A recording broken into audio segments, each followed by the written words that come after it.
Hi hello నమస్తే welcome back to CVK fashions. ఈరోజు మన ముందుకు ఖానాపూర్ సర్పంచ్ బల్దా మల్లేశం గారు రావడం జరిగింది. వారు ఖానాపూర్ సర్పంచ్గా ఎన్నికైన తర్వాత మన షాప్ను సందర్శించి ఈరోజు తన యొక్క ప్రజలకు ఏ విధమైన మాట ఇచ్చి తను నెగ్గాడు, తను గెలిచాడు అనేది తన మాటలోనే ఇప్పుడు తెలుసుకుందాం. ఒకసారి వారిని ఇప్పుడే సత్కరించుకోవడం జరిగింది. వారికి కంగ్రాచులేషన్స్ చెప్దాం. థ్యాంక్ యూ అన్న, థ్యాంక్ యూ. మీరు మా షాప్కి వచ్చినందుకు ధన్యవాదాలు. అట్లే మీరు సర్పంచ్గా ఎన్నికైనందుకు మా సివికే మిమ్మల్ని అభినందిస్తుంది. అయితే మీ గ్రామ ప్రజలకి మీరు ఏ విధంగా హామీలు ఇచ్చారు, ఆ హామీలు నెరవేర్చాలనే ఆలోచన ఏ విధంగా ముందుకు తీసుకెళ్లాలనుకుంటున్నారు? ఈ ఐదు సంవత్సరాల్లో మీరు ప్రజలతో ఏ విధంగా మమేకమవుతారు? ఖానాపూర్ గ్రామ ప్రజలకు ధన్యవాదాలు.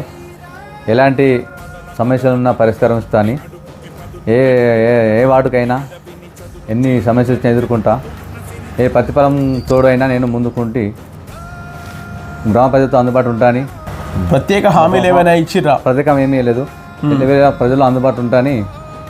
ఏ పనులు వచ్చినా మనం అందరితో వాటంతో సహా కలిసి ప్రజలతో ఎల్లవేలు ఉంటాని కోరుతున్నాను. ప్రజలు తప్పకుండా అన్న, మీరు ప్రజలతో మమేకమై ప్రజల అభివృద్ధిని కాంక్షిస్తూ మీరు ముందు మీ రాజకీయ భవిష్యత్తు కూడా చాలా బ్రహ్మాండంగా ఉండాలని చెప్పి మేము ఆకాంక్షిస్తున్నాం, అభిలషిస్తున్నాం, మిమ్మల్ని ప్రోత్సహిస్తున్నాం. Thank you.